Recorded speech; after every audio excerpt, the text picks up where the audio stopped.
warri dingatee dhaqu jirtan yoo isin masgiida kana fakkaatu kana isin fooqi jijjiirtanii dachillee ni qabaa jaaruu baattan qabeenya yoome ol kaayyattanii biyyitun maqaa keessanii yaamamtii as keessaa baatanii isin masgiida kana jaaruu baadhaa madrasaa kana jaaruu baadhaa baatii sadiin isin haasa'u ta'a Itoophiyaa keessa hanga Ameerikaa jirtanitti.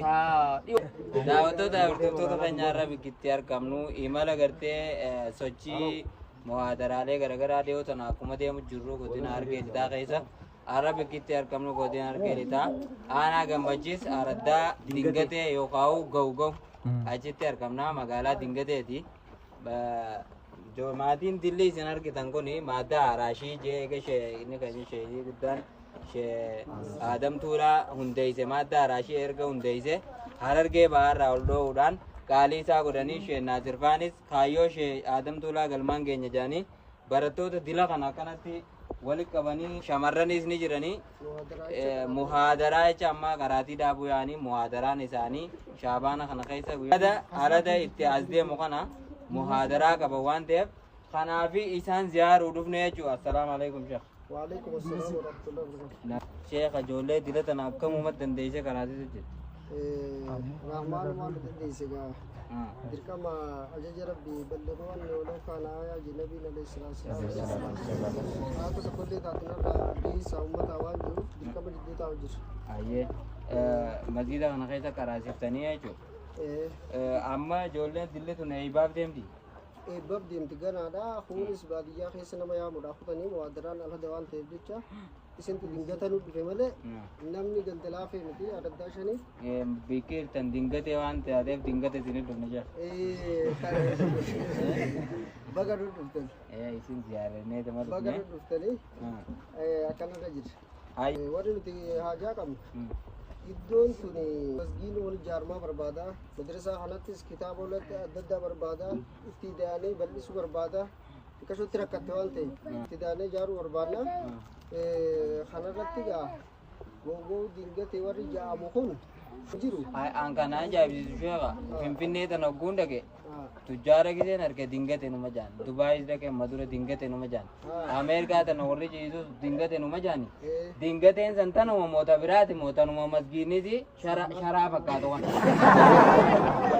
Ini mannee ijoolleen teenya akkuma nu biraa kuttetti waa duba deebitee yaadanne nulleen itti himanne yaadadhaan jenneeni amma garuu erga istiidiyoon keenya kun nu bira dhufe akka nu yaadatu barbaannaa ni abdanna marii masgiida kanaatillee ijoolleen teenya asii qotte akka mata duratti ijoollee Abdallaa Sulee Kajaamu warra Ameerikaati kan isin lakkaa'u deemu ganda Juntii Ajaalii Kajaamu ijoollee Haajii Qamar Usmaa'il Kajaamu Haji Muhammad kunuus fa'aa jaamoo ijoolleen gandi dhaloota keenya dhibbatamaan kan lakkaa'u warreen Ameerikaa qoftiin hasilaa baddeessa fi Finfinnee jiru warri Itoophiyaan hin xuyne yookaan Ameerikaatiin yoo isaan barana masgiida kana fooqii ijaaruu baatan baatii sadiin isaan haasaa ganda keessa deeme.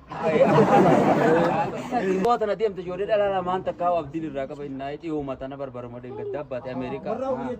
Egaa Roomaa fa'aa jennin ta'a Ibraahim Saddi. Tanuma dhaloota keenya abdii ishee amaffaa warra Suudii ashkaraakkaree deebu. Roomaanis tiin qabdu duraanuu hin qabdu. Abdii ishee afaan gaasilaa inu warra Finfinnee qotaattarii harkaa qabu. Ganda dhaloota maanatti kamiin immoo garuu Suudii irraa deebi'ee warruma Finfinnee kana ganda dhaloota isaanii haawultii adda irra dhaabuudhaaf waan abdii guddoo irraa qabnu ijoolleen teenya biyyataan dalaguma jirti. Har'a jammaraa ganda dhaloota isaanii isaanuu ni yaadatan jechuudha. Isinis gaa isinii badii qaba isinumaatu ittiin himini malee ijoolleen waa ammeenya hin qabdu. Ammeenya takka hin qabdu nama bakkatti dingatee tana fooqitti deebisaa waan namti irraa qabu. Bakka egaa akkas taate inshaallah sheeninis muhaadaraa qaba aladaas deemu kana muhaadaraa san irrattis akka dhiyaatanii amma immoo farditti wanni asitti isin waraabu jirru muhaadaraa qofa osoo hin ta'in deeggarsa jaarmaya masgiida kanaa fi madarasaa majliisaati. Fuulduratti irratti jeefattanii waan kana akka irratti hojjettan abdii qabna. Akkaawuntiin majliisaa illee ni jirti as gubbaa isinii keenya takore achirratti namuu waan dandeeysaniin masgiida kana fooqi jijjiiruu qabdan inshaallah. Galatoomaan jaan ishee du'aa godhiif kottu waatumaanu. akkuma jiru kanaanuu hawaasni magaalaa Dingateedhaatii fi kan naannoo tanaa hundi waliin qorqorruma tana baxxifatee keessatti rabbi gabbaru jira.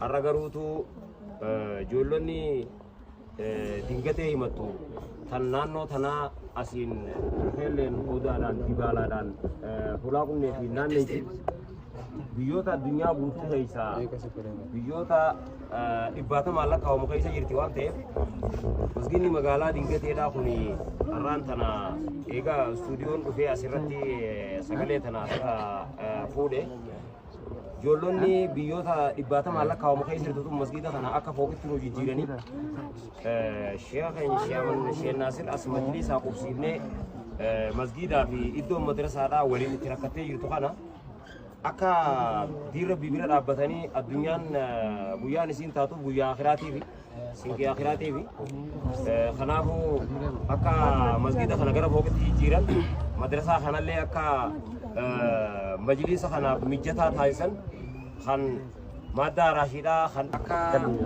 beeksisanii jechuudha.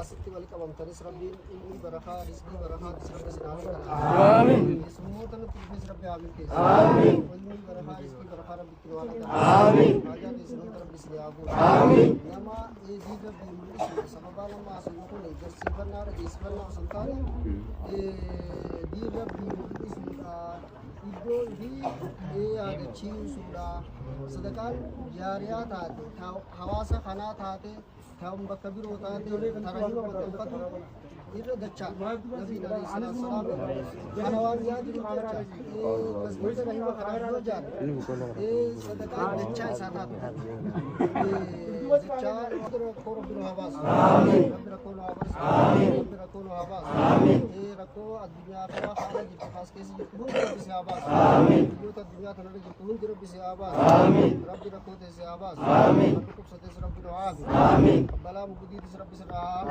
itinaa adda addaa hundi jalaa si habaasu waan sodaatti jalaa si habaasu kii guddoo walis si habaasu rizqii ajaa'ibaatiin bakka guddoo rabbi si haa ga'u diin rabbii gargaaru kitaabota adda addaatis gargaaruudhaan majlisa kana jabeessuudhaan rabbiin si haa jabeessu rabbiin gargaarsa si haa ta'u bakka hundattuu rabbi si haa mul'isu ربنا آتنا في الدنيا حسنة وفي الآخرة حسنة وقنا عذاب النار